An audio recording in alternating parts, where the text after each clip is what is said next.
Welcome to What's the Scenario with PLRB, where we explore claims and coverage scenarios relevant to insurance professionals. I'm Tim Havler. Hey, Tim, I'm Mike Brode. I'm Dana Groden, a vice president at Gemcor and a founder at DigiPraise. And I'm Allison McClaney, also a vice president at Gemcor and a co-founder at DigiPraise.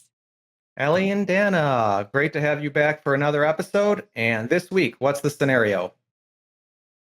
Sure. The scenario is an insured file a claim for a lost diamond earring.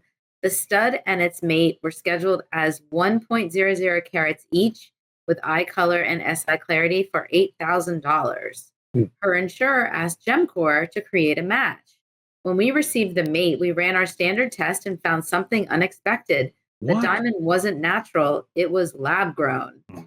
In the years since its purchase, the replacement cost for lab grown diamonds has plummeted. But the insured thought that since both were natural, she wants a natural replacement. So that leads me to my icebreaker question. I'm just curious, what lab-grown diamonds? It sounds like something from a 60s horror movie or something. What are these lab-grown diamonds? What's that all about? I'll take this as a graduate gemologist. So, a lab grown diamond is a diamond, but it is grown in a lab. It comes from a seed crystal. They are chemically diamond, they are physically diamond. They test as diamond on a diamond tester. They will have the same clarity characteristics as natural. The only difference is that they have to go under very, very, very high quality equipment to differentiate between the natural and the lab. So a graduate gemologist like myself, I can put this thing under my own microscope and I can't tell. Wow. It is crazy. The biggest difference is value. These are made, they are not rare like a natural diamond. Natural diamonds take millions of years to create a diamond under very high heat and very high pressure in the Earth's magma layer. And then they come up to the surface. There are different ways. Natural lab-grown diamonds are grown in 30 days under the same high pressure, high temperature conditions in a lab, and we make them. They come out VS clarity, high color, and they are everywhere and thousands and thousands and thousands of dollars less expensive. Even in the last year, the prices for lab-grown diamonds have dropped dramatically simply because there's a glut and we have so many of them. But they're also very popular. So it's become a very nice option for people that want something larger but don't want to spend the money of what a natural diamond will cost. So it's really been revolutionary to our industry, but also provides a lot of questions and a lot of scary scenarios for insurance companies. I bet. Okay, so in today's scenario, we have the one lost earring claim, which is a pretty common claim, with the twist that when it came in, it turned out to be lab grown. But just in general, for the one missing earring claims, what's the general process that you go about for those? Yeah. Sure. So we always encourage the adjusters to ask the insured if they're willing to have the earring matched, whether they want to go to their own jeweler and provide us with a price quote, and we'll review that, or if they'll allow Gemcor to do the replacement. Matching an earring is very easy because there's a benchmark. Even if there wasn't an appraisal, there's still that other earring, and you know what you're working with. This particular situation, a prepaid mailer was sent to the customer. They sent the earring in.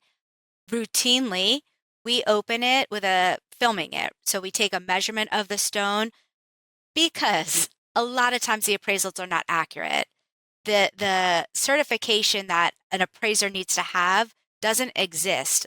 Dana might be a graduate gemologist, but Mike can also write an appraisal.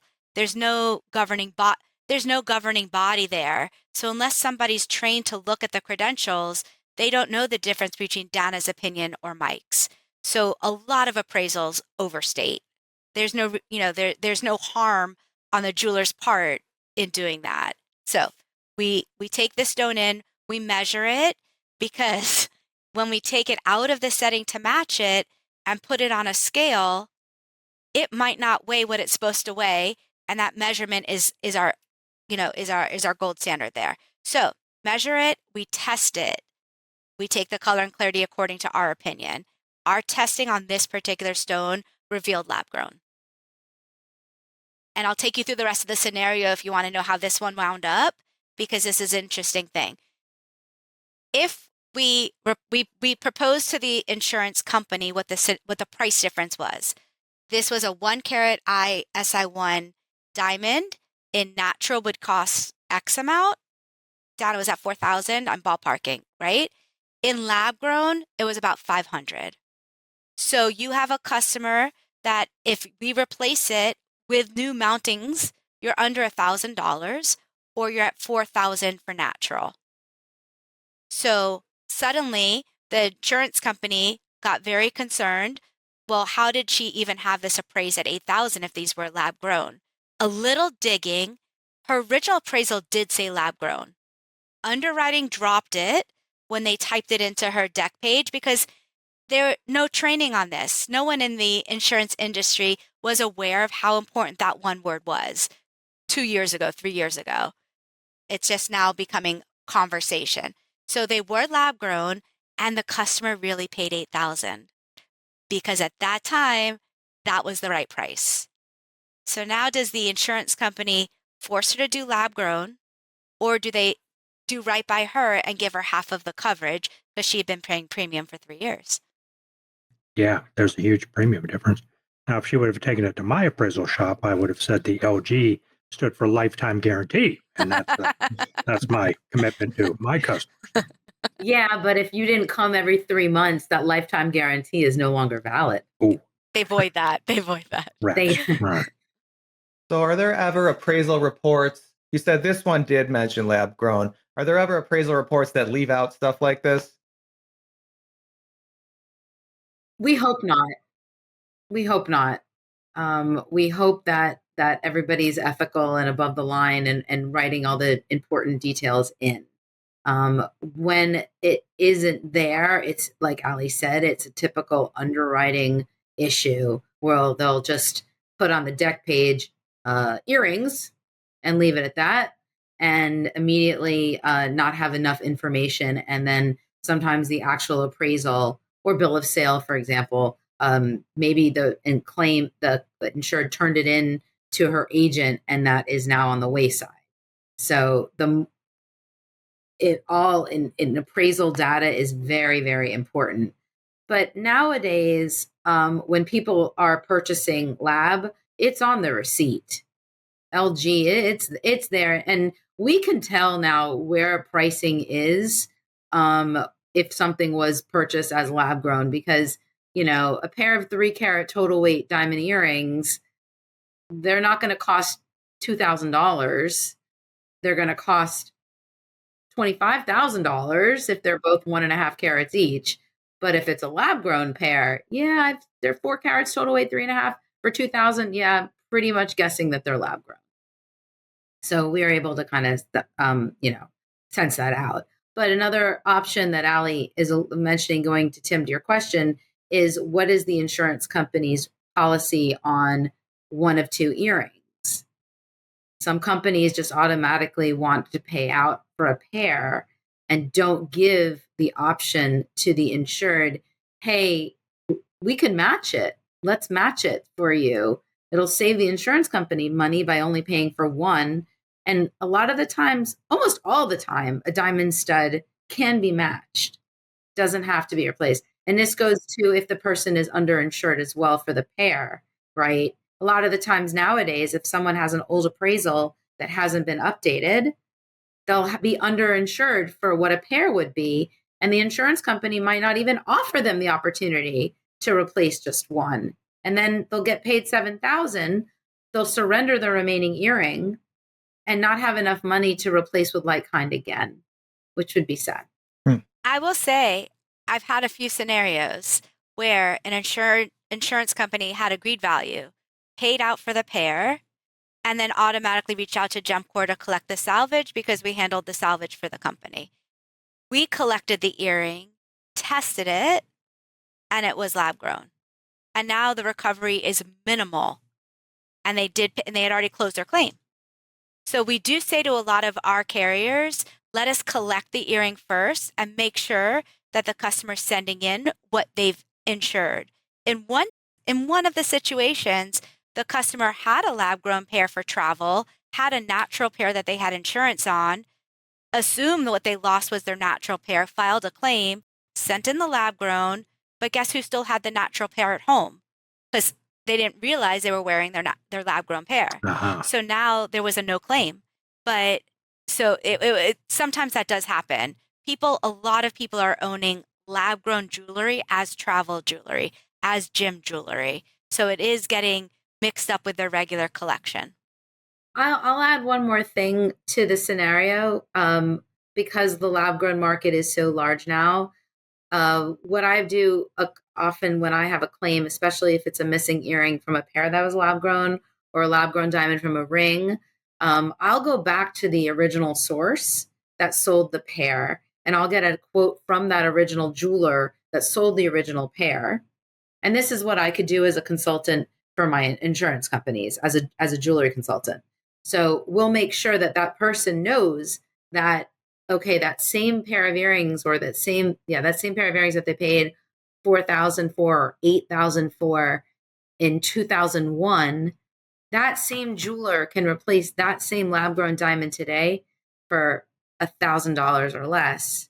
And this is your jeweler telling you that this is your jeweler, that is what they're going to charge. I recently had a claim like that, very recently actually, on a pair that the person had an invoice. Their bill of sale originally was, I think, for $2,000, and that same jeweler is now quoting $650 to replace the same pair today that they only 2 years ago paid $2,000 for. So the person was expecting their insurance company to send them a check for $2,000, but I said, well, no, this particular website where they bought it originally now sells that same exact item for $700. So as a jewelry consultant, we're able to take that step and put the insured together with their original jeweler. And so they could see for themselves, we are replacing with like kind, but this is what the cost is, and you will be made whole again for this. Yeah, it seems like the agreed value coverage would be fraught here because, Exactly. well, like you said, first, let's make sure if we're going to do agreed value, let's make sure we know what kind of diamond it is. Right. But then if it is a lab grown, even if we know it's a lab grown, if the prices are plummeting that quickly, then the agreed value isn't going to be the agreed value for very long. It becomes a windfall. It's a windfall. And you will have claims for these. People are wearing these in careless situations because, you know, it's that mindset of it. It's not their expensive, rare diamond. It's being advertised. You know, you could be a little less careful with them. The other side of that is salvage recovery is going to be minimal to none. So you're on a diamond claim, natural diamond, you will have a recovery if there's something to work with. On a lab grown, there's no market for it. There's no ability to resell it when somebody else can just make the same thing. Yeah. Remanufacture it. Yeah. But Fascinating. that's where the option of, hey, we can match it now and send out a pair that you could wear, because we can make another lab grown. Yeah, for Or earrings. Mike Broad lifetime guaranteed. LG. Diamond stud, yes. Yeah, no, it's important that insureds understand, you know, the purpose of the insurance is to make you whole. Right. To put you where you were right before you had that claim. If you can go to Mike and he'll give you another pair that still will have that lifetime guarantee, he's made you whole. And not to get so caught up in the fact that Mike only charged your insurance company $1,000. You still were made whole. Your Right. insurance did what they were supposed to. We have that conversation with our clients every day. I bet. Every day. And that's one of the things that I love about being a consultant in jewelry just for insurance companies, because I know I'm in a position to make someone whole again. And there's a lot of emotion that goes with it. A lot of emotions that goes, whether it's lab or natural or whatever. Jewelry is very special and personal. And at Gemcor, you know, we've been doing this 40 years.